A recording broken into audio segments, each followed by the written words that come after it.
Welcome to Echoes of Healing Songs, a podcast exploring indigenous and traditional healing knowledge and the living wisdom that sustains communities across generations. This series was created as an invitation, not to extract knowledge, but to listen differently, in a time where global health and academic institutions are reimagining their foundations. We turn towards indigenous wisdom to remind us that knowledge is relational, embodied, and inseparable from land, community, and spirit. I'm your host, Dr. Thirusha Naidu, and today we speak to Dr. Ish Sharma. Professor Ish Sharma, a dedicated physician and former chair of Ayurvedic medicine at the University of Mauritius, embodies a profound commitment to healing rooted in his heritage as part of a traditional Vaidya family. His journey in Ayurveda began with rigorous training culminating in a postgraduate degree and doctorate from the esteemed National Institute of Ayurveda in Jaipur. Professor Sharma has extensive experience as a scholar, a practitioner, and a teacher. He has published 4 books, and 25 peer-reviewed medical journals. He has led examinations at Ayurvedic medical colleges in India and continues to promote Ayurveda across the world.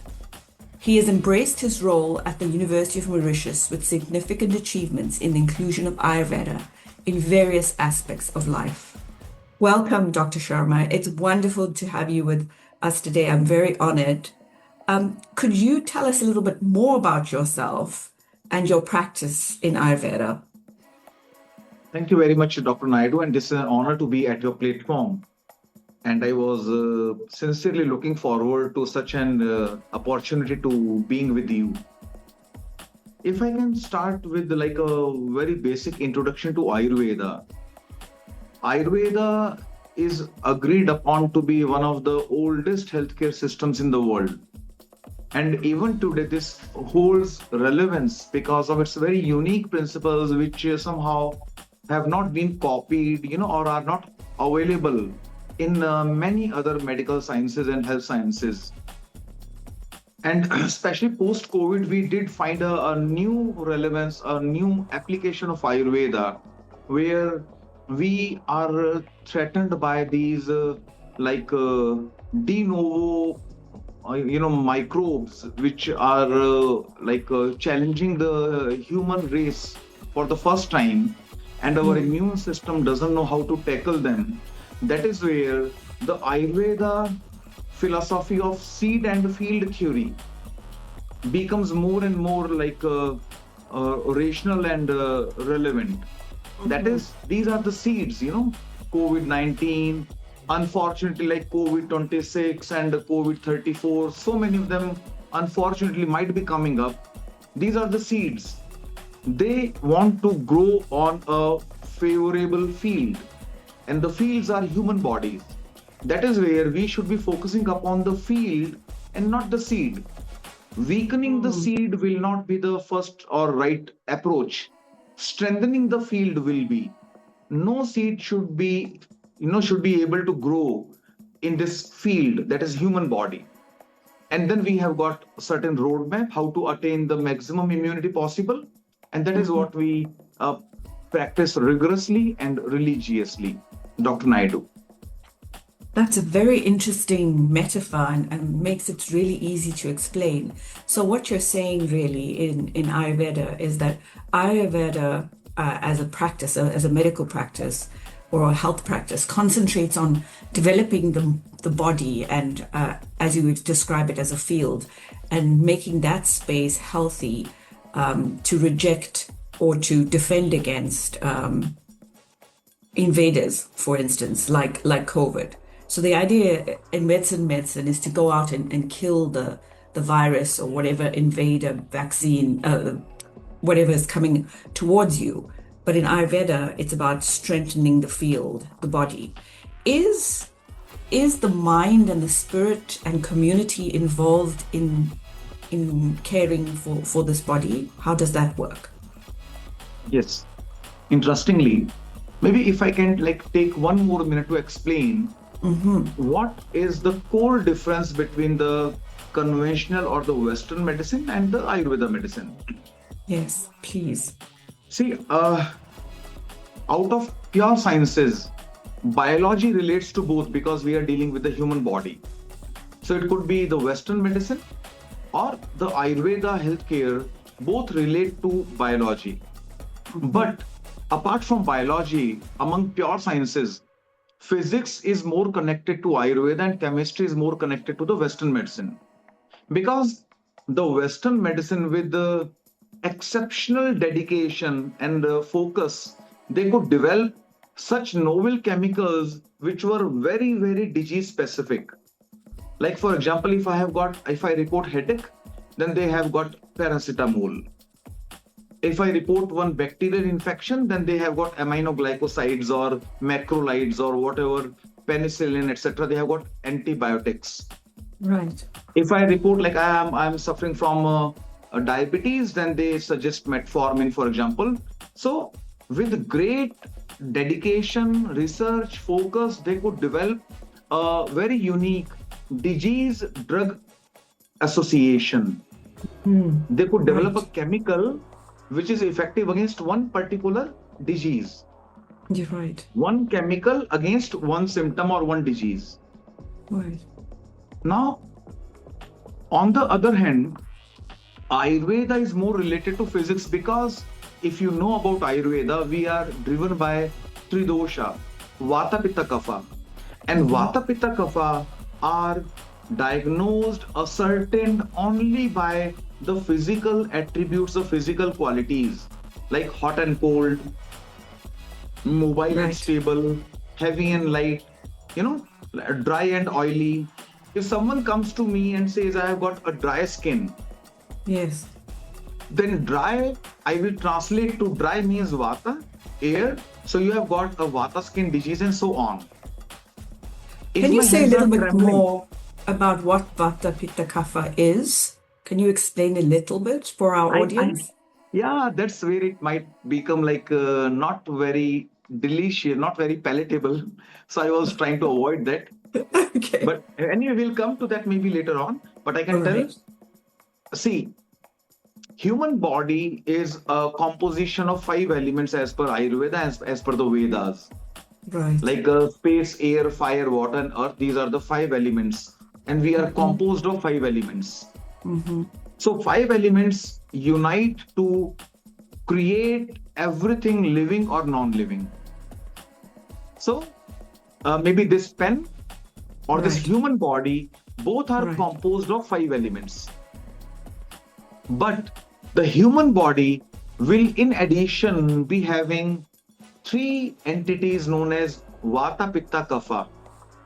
Vata, Pitta, Kapha. Now, these are the working principles. So to simplify, the 5 elements which compose the body are the anatomy of the human body. Those represent anatomy, and Vata, Pitta, Kapha represent physiology, working. So if I've got one heart, anatomically it weighs like 350 grams. It has got 4 chambers. With each beat, it will be pumping out 70 ml of blood from each chamber, So those chambers and structure and 350 grams, the structure. This is from 5 elements, but it's beating like 70 beats per minute, That working is Vata, Pitta, Kapha. That working is physiology. So this is how we convert, we translate, we see everything in the light of Vata, Pitta, Kapha only, that is Tridosha. And Tridosha are decided by the physical attributes, the physical qualities, like light and heavy, dry and oily, hot and cold, and so on, smooth and rough. So Ayurveda relates to physics and modern science relates to chemistry is one difference.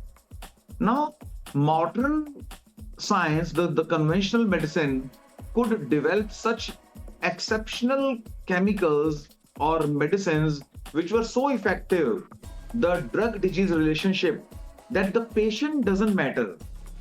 Right, right. Whosoever is having that problem, that could be a cow, a buffalo, a dog, a cat, or a human being. Everyone will receive paracetamol for a broken leg.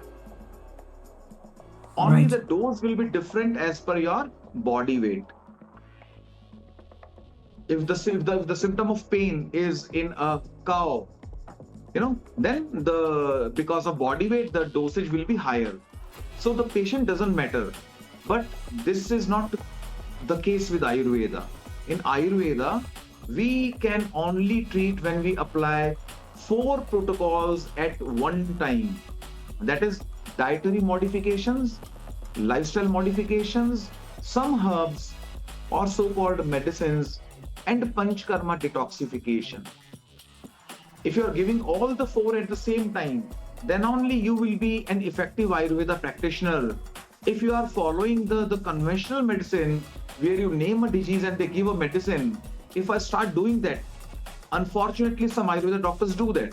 If you tell me, okay, I'm suffering from diabetes, they will give you a very good anti-diabetic herb. That is, they jump to medicines, which is a Western actually approach. And they ignore your diet, lifestyle, and Panchakarma. So that is where... So if I can understand what you're saying, if the comparison is that Western medicine is really advanced at treating the disease and the pathogens and the elements involved in the disease, Ayurveda focuses on the patient and how they interact with the world around them through these elements and practices. Is that right? It cannot be put in a better phrase. That is where, if we two are reporting headache, for example, right, we both are having headache, then the treatment given to you could be different from the treatment given to me for the same symptom. That is where many see this as a lack of research, lack of evidence. Oh, even you do not know what to give in a patient of headache. 10 doctors are giving 10 types of medicines. But this is where inter-individual variability counts. Everyone is different, as you very rightly put. So that's incredible. That's where the same disease could be attracting 2 different treatments altogether. So it's almost like Ayurveda sees the body as speaking out through the symptom. The body is saying something, and the Ayurvedic doctor has to listen to what that particular body is saying and respond appropriately. Exactly, yes. That is really powerful. Thank you. What about, you talked about how the body is in the world and with dietary practices and also medication. What is Panchakarma? Wonderful. See, no disease comes overnight. I was not diabetic the last week, but this week I am diagnosed to be a diabetic. Now, what did I do wrong in this 1 week that I became diabetic in this 1 week? No, I had been doing something very wrong in the last 20, 30, 40 years. Only the level was not, detectable by these machines and strips or glucometers 7 days back. Now I am beyond that level where glucometer can catch my hyperglycemia. So the disease process begins very early. Now, if we go for the commonest pathology in the world, that is atherosclerosis, the disease would be starting when we are 10 years old in the form of foam cells. Foam cell accumulation starts when we are 10 to 12 years old, and those very soft spongy cells, those being like pressed layer after layer, and they become stone hard, and that is where we end up having atherosclerosis. So I had one heart attack when I was 60 because of atherosclerosis, but the process started 50 years back when I was 10 years old. So Ayurveda says, in the process of living, because of many modifiable and non-modifiable factors like your genome, your environment, pollution, stress, trauma, aging, overeating, lack of exercise, and addictions, we Mm-hmm. receive an onslaught of, so much of attack is there on our body and mind that You're right. eventually we like represent with like one disease or the other. Now, Ayurveda says this accumulation of toxins should be expelled from the body every year. If you are healthy, 19 hours every year is the Panchakarma detox given, and maximum of your toxins will be removed annually. And those that 19-hour distribution is 3 hours in the month of March, 1 hour into 8 days in the month of June, 3 and 8, 11 hours, and 8 hours in the month of September, 11 and 8, 19 hours. If you can spare 19 hours every year, you can very powerfully detox yourself. And this is like a maintenance plan. For example, you take your Yes. car for a service before it breaks down for Yes. periodic maintenance because it has clocked 10,000 miles or 10,000 kilometers without any problem in your vehicle. You take it to a mechanic, you spend so much of money for that periodic maintenance before it breaks. In the same manner, every machine will undergo wear and tear, and it requires a periodic maintenance, and human body is no exception. Those and we practically we wash your body from inside like we Right. wash your car, because Ayurveda says the most important organ in the human body is the gut, is the gastrointestinal tract, your digestive tract. That is the most important organ. Your heart, kidney, liver, brain, all are secondary. So we just detox your gut and everything will fall in right place. Right. So the idea is that the punch karma idea is that we gather toxins, we gather damage through the course of our lifetimes. And that is normal. That can't be avoided in many cases. But what we can do to counteract that is have this Ayurveda detox, which essentially should be around 19 hours interspersed throughout the year, every year of Yes, our lives. And so yes. Ayurveda is ideally preventative medicine. Yeah. Now, this is about prevention. Yes, 19 hours is the protocol when you are very healthy. right. On the other hand, if you have got diseases, you have got XYZ disease, then we do Yeah. not wait for March, June, September. Then we give you Panchakarma detox back to back. And that takes Right. like 1 month. You have to stay with us for 30 days and we give you all the Panchakarma, means 5 procedures. So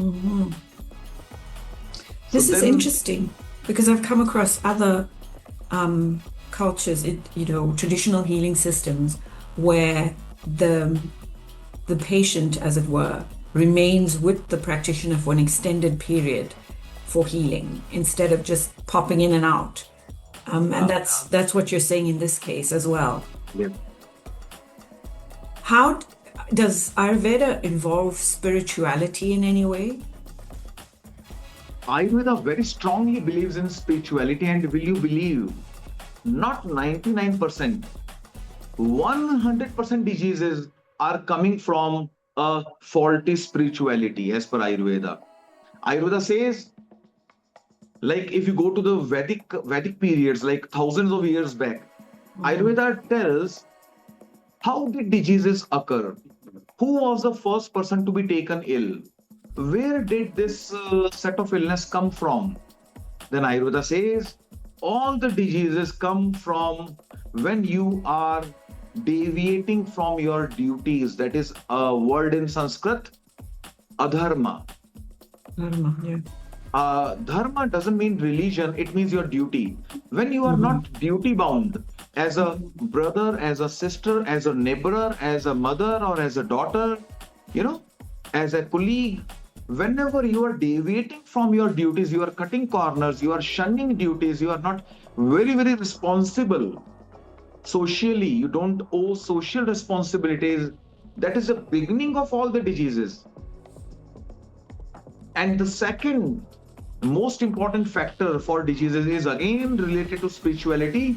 That is Ayurveda calls, there is a phrase in Sanskrit, pravritti tu parigraha. That is, all the diseases are starting from the habit of holding, suffocation, collecting, purchasing. I should be having a bigger house, more wealth, more. I should eat more, I should purchase more, I should collect more. Now, this clearly leads to lesser physical activity and more stress. That is where a stress, Ayurveda says, through adharma or through this tendency of holding, both trigger you mental unrest. That is where all the physical diseases come from. So if I can understand you correctly, why people might think that spirituality is about something outside, Ayurveda really roots it in relationships with other people. So it's your life path and your responsibility as a human being, as a person, towards other people, towards your parents, towards maybe employers, employees, your animals, even your children. It's that relationship and staying on that life path that keeps you healthy through that relationship.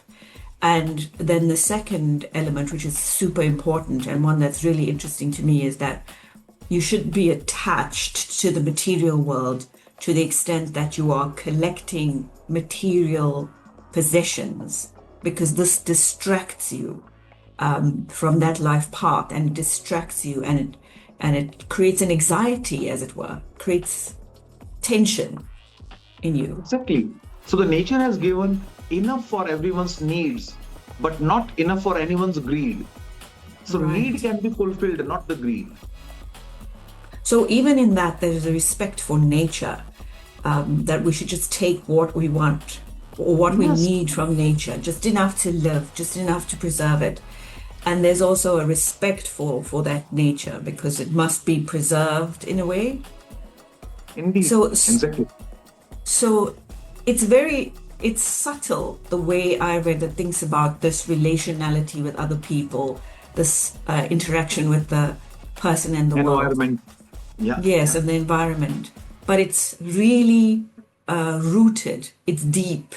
It's subtle, but it's very deep in how this is rooted. You mentioned in your page, that in your webpage, that you are part of a family of healers over time. Is that an important thing in Ayurveda, that you should have a tradition of being a healer? I'm interested to hear, because some of the other traditional and indigenous and spiritual healers that we are interviewing, coincidentally, all have mentioned this, that they are from families of healers. In fact, all of them that we've interviewed so far. Okay. Yeah, not of course not mandatory, but when you are from such a family, then those practices and those rituals you visualize every day throughout your life, then without, you effortlessly learn and you imbibe them, and those interest you. So you are like a quite autopilot with them at many instances. Otherwise, you have to really work harder. So my parents and my grandparents were professionally doing something else, but as a hobby, as a practice, they were practicing Ayurveda in our day-to-day living. How do we eat? When do we fast? We don't eat after sunset, etc. There was take this herb, take that herb. So there were so many practices that those come so naturally to us and so effortlessly. That is where it makes a bit easier, I believe. So it's a case of that it's passed down through practice, that it needs to become part of everyday life, and health that needs to become part of everyday life. So that it's passed down effortlessly from generation to generation. It's not where if you have an illness, you go to some specific person and you get that treatment. It's actually really part of a lifestyle. And then we find that in practices of healing, or when people are traditional practitioners like doctors or Ayurvedic doctors, this is infused in their families and they learn it more easily. Indeed. So I came across an interesting work recently, just by chance, where I read about the fact that in South Asian populations or Indian populations, or people that originate in the Indian diaspora, there is a higher incidence of, for instance, diabetes across the world. And the information that I came across recently suggests that the trauma that this population group suffered through colonization, through famines that happened on the Indian subcontinent over a few hundred years, is what actually changed the genetic makeup of South Asians, not just that remain in India, but have moved outside to other parts of diaspora, and which is why we see a higher incidence of it.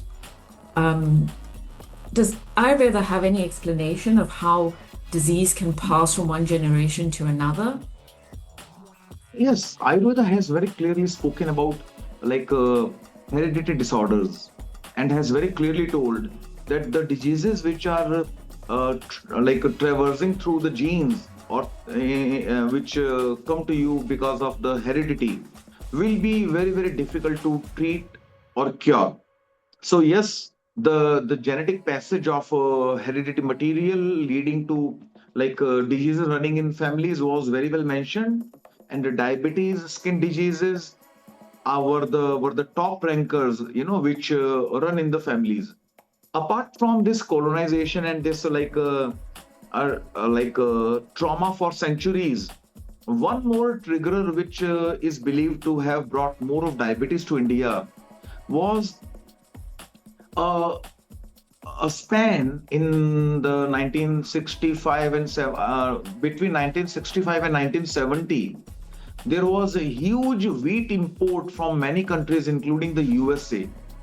And that wheat was a different wheat variety which Indians were not used to.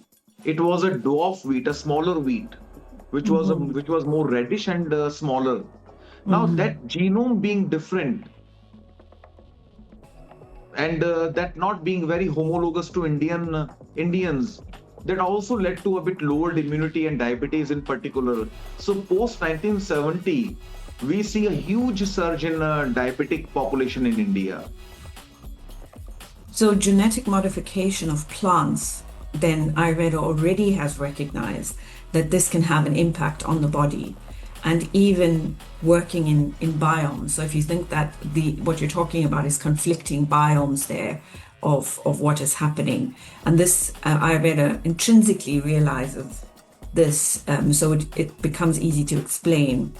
How do people look after themselves as they move across the world then, where they're moving? You've worked globally, worked in different parts of the world. What are the challenges that people have when they have to move around the world in looking after themselves? Okay, now this is very, very simple.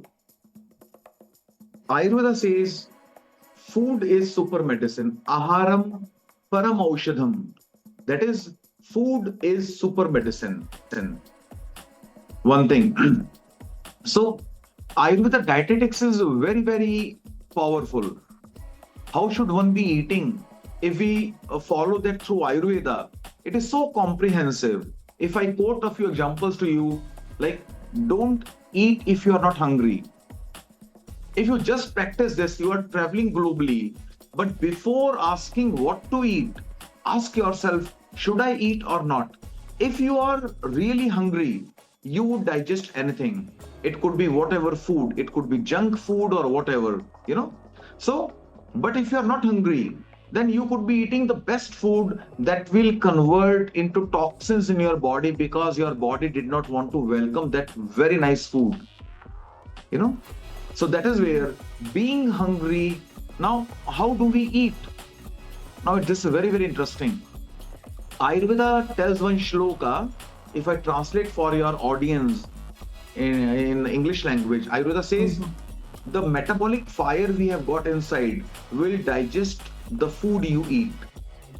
In case you fast, in case you don't take your meal, the same metabolism will be digesting, destroying your toxins. That is, fasting will heal you. Now, fasting will destroy your toxins. This is the principle. This is the outcome for which Professor Ohosumi got the Nobel Prize in Medicine in 2016. Autophagy.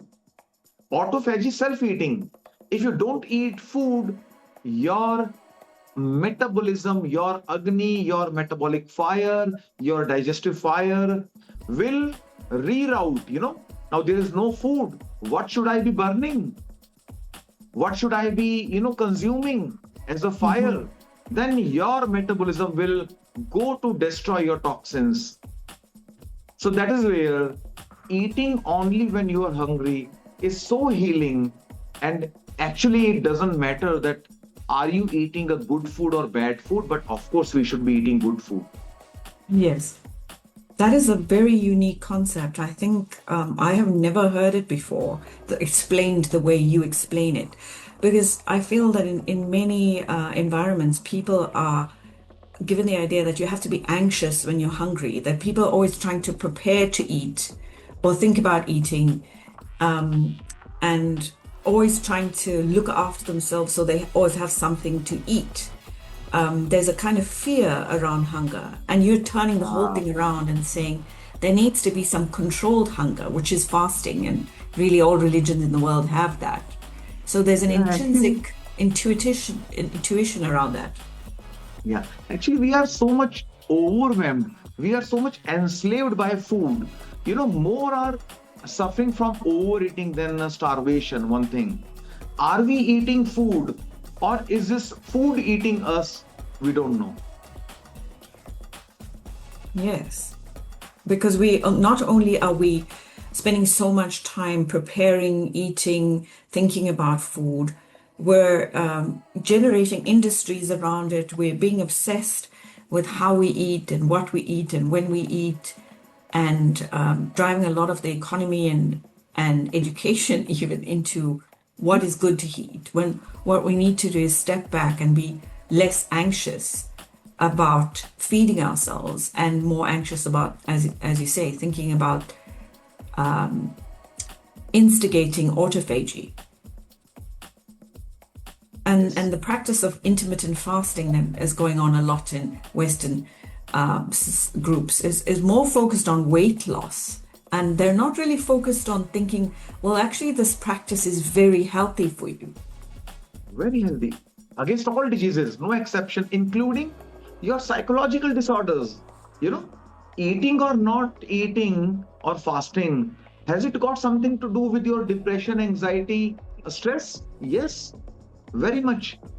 So we very strongly believe that if you cannot practice our dietary suggestions, if you cannot follow the Ayurveda dietetics, then Ayurvedic medicines and Panchakarma also might not help you. So the foundation is really the dietetic practices, including the fasting and autophagy, which Yes. then instigates autophagy. So what would you say about how people should eat, just on a healthy basis? Should you be eating just be directed by your own hunger? Is that's how you should do it? Because That's different perfect. people are different. Yeah, one size will not fit all. You should be like doing 8 hour, 16-hour intermittent fasting, or you should be eating like a heavier breakfast and a lighter dinner. So one size will not fit all. The best indicator should be your own appetite, one thing. And the second, maybe if I can enumerate some common rules which might apply to all, Yes, please. which are never out of fashion. One, only eat when you are really hungry. One thing. Don't eat by wall clock. Eat by your circadian, your body clock. Second, try to take more and more complex carbohydrates just before your each meal. That is, lots of fruits and salads just before your meal. Third is very, very important, and this could be very, very new for many of your audiences. When you are eating, then practice one bite, one sip. After every bite, take one small sip of water. And this wisdom comes from Ayurveda, Sushruta Samhita, in the chapter 46, phrase 479, 10,000 years back. Chapter 46, phrase 479 in Sushruta Samhita says, when you sip some water during eating, then you are cleansing your tongue after every bite, and the next bite will be giving you new relish, new taste, and you will release more saliva, more digestive juices, and you will end up having a perfect digestion. Every army in the world, I know about Indian Army and the US Army, the soldiers cannot cannot take two bites with one spoon. When you are eating, you have to drop the spoon, you have to leave the spoon, collect it again, then take the next spoonful, leave it again. You cannot hold the spoon and take two bites in one go. That is because you have to slow your eating. So we should not be eating very quickly, we should be eating slowly. Ayurveda says, drink your food. That is, we should be chewing so much that we end up drinking that food. And eat your water. By eating water, don't take big gulps. Take very small sips, sip by sip, take some water, eat your water and drink your food.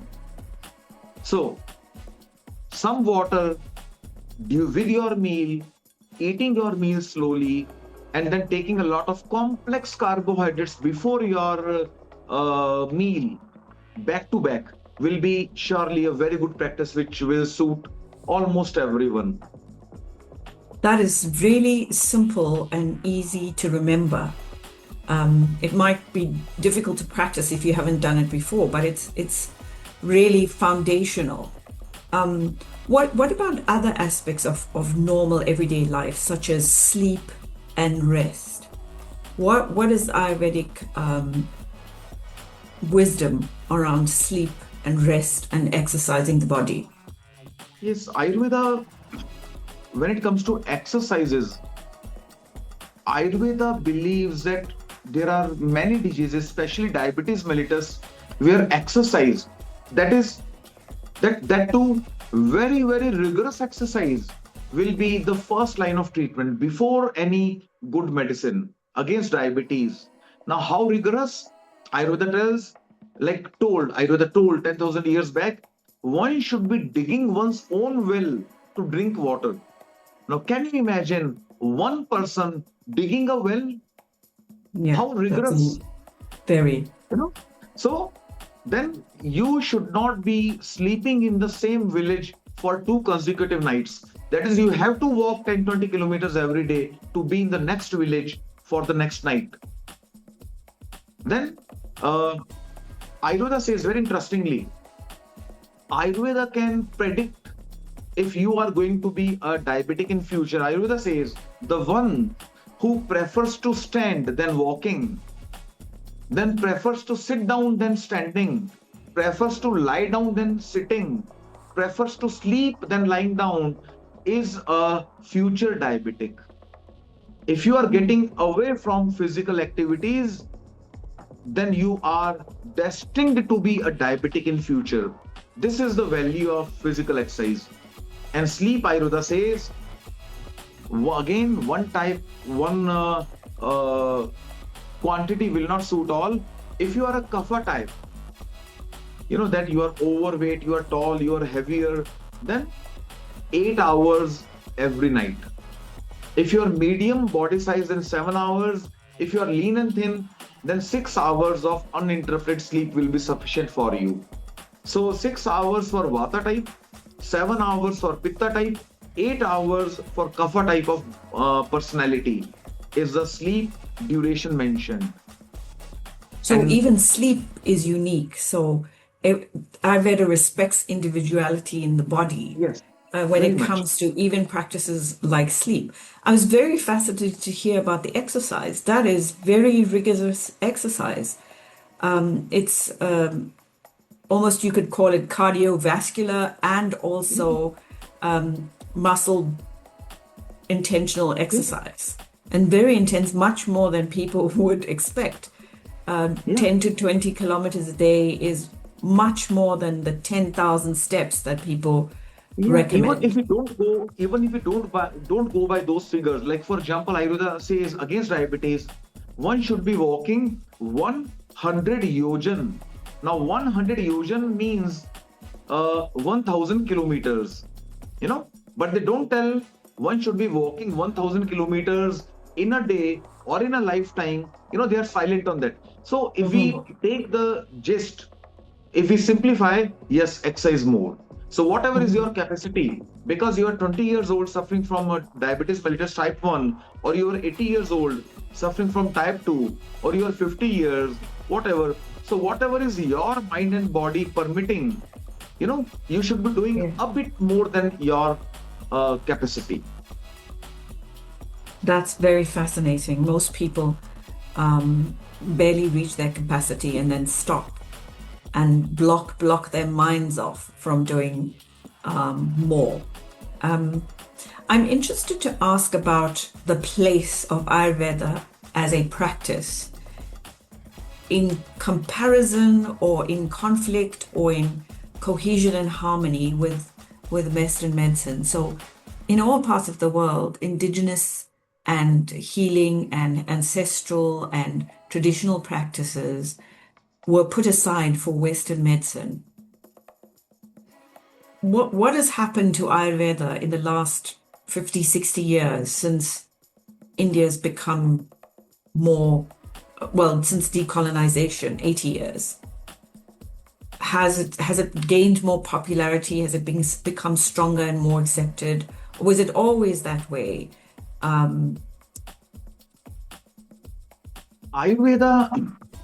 Ayurveda suffered a setback from the year 1191, when Muhammad Ghori, the invader, came to India for the first time. 1191, when Prithviraj Chauhan was defeated in the Battle of Tarain, 1191, 1192.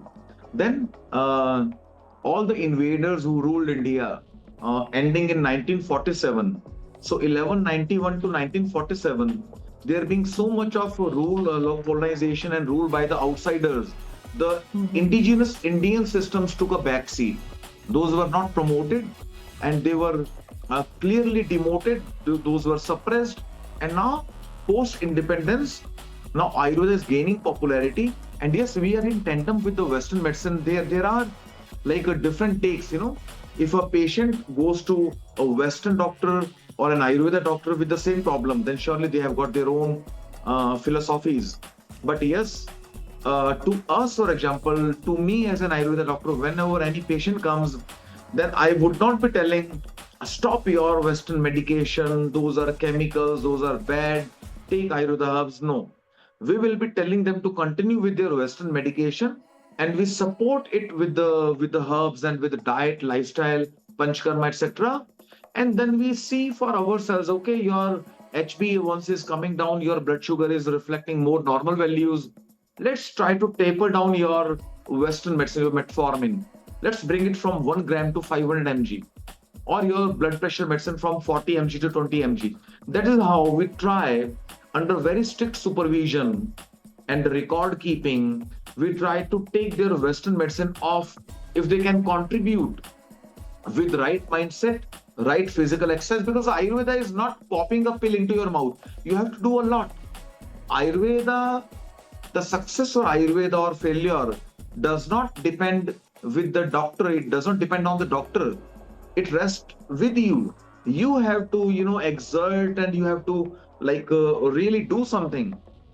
So that is where we observe, and then if things are under control, then we try to withdraw their Western medicine and surely in consent with their treating Western doctor. And they are very happy that, okay, now you're under control with the lesser medication, then I'm happy for you.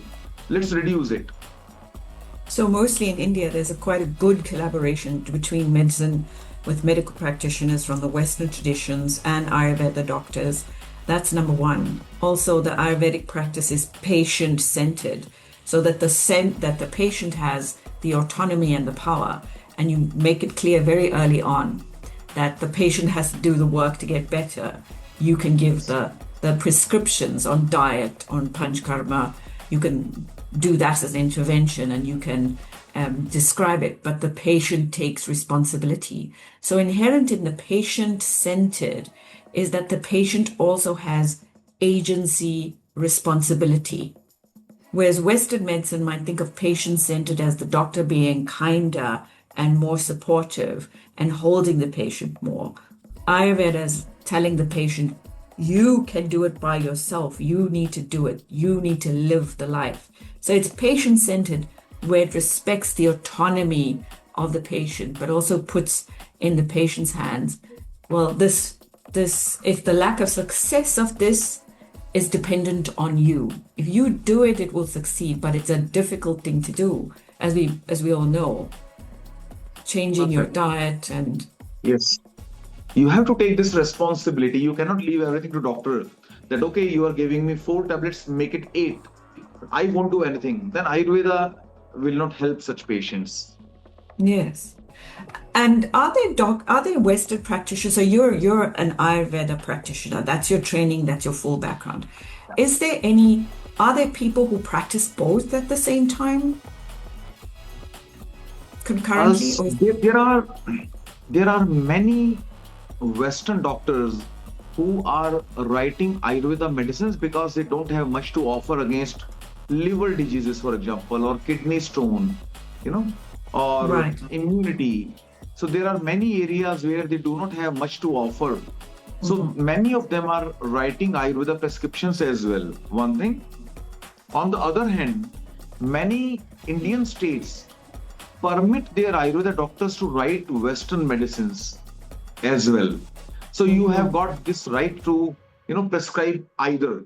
So that is Right. where many Ayurveda doctors are also taking this shortcut because the Western practice is easier. You just write a Right. painkiller, a steroid, and antibiotic, and multivitamin. Then you are almost there. The patient would report within 4 hours. Oh, doctor, I'm so fine with your medicine. So many Ayurveda doctors are doing the Western medicine practice as well. So it's both the ways. It's both ways. What about education? So I'm aware that in countries such as China, they teach both the Chinese medicine and Western practices in a single university sometimes. Is this already happening in India? For instance, No. you've been in Mauritius? Yeah, it's not happening, but it is on the cards. Government is contemplating to come up with such a medical graduation where, like everything could be taught in one graduation or one university degree only. But as of today, all these streams are totally different. When we study Ayurveda, then we have to study all the Western medicine, but in a very small portion, like all the anatomy, physiology, pharmacology, medicine, surgery, gynae, 100% subjects we will study what the Western doctors are studying, but they study at great length, and we study as a small introduction only because we also have to study the Ayurvedic aspect. And a typical question would be, for example, in your graduation examination, explain diabetes from both the perspectives. Like what are the causes, symptoms, complications, investigations, treatment, from the Ayurvedic perspective and from the Western perspective.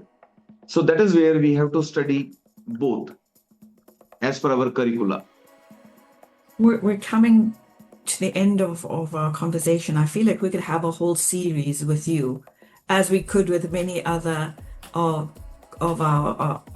the people that we speak to. It's because there's such a richness, and this tradition of healing is not separate from community and people. It's rooted in it. And so it's so important to understand that it's locked in to who people are. What would you, and this is a big question, but what would you like? You said so many important things, and our listeners and our audience will be very interested to hear all of it. But what is your core message around Ayurveda and where you want to see it going in the world as you see it in the next few years? Okay. the Prime Minister of India, Shri Narendra Modi, did tell like 4 years back that Ayurveda is India's gift to the world. The whole world needs Ayurveda. I have been traveling to many countries like for the last 22 years, multiple countries, multiple cities, and I see that everyone requires Ayurveda because Ayurveda is not about, selling you some products. I've got a very wonderful medicine. I want to sell it to you. No. Ayurveda is about empowering you. How should you be eating correct? You are eating veg, non-veg, you are in whatever part of the world, whatever country, whatever culture, like not to eat without being hungry applies to all. One bite, one sip applies to all. So Ayurveda goodness is meant for all, and we have to repackage, repurpose it to make it more relevant to every community, every culture, every country. And this surely is my goal. And surely then in the process, we have got no selling points, that no commercial aspects are there at all.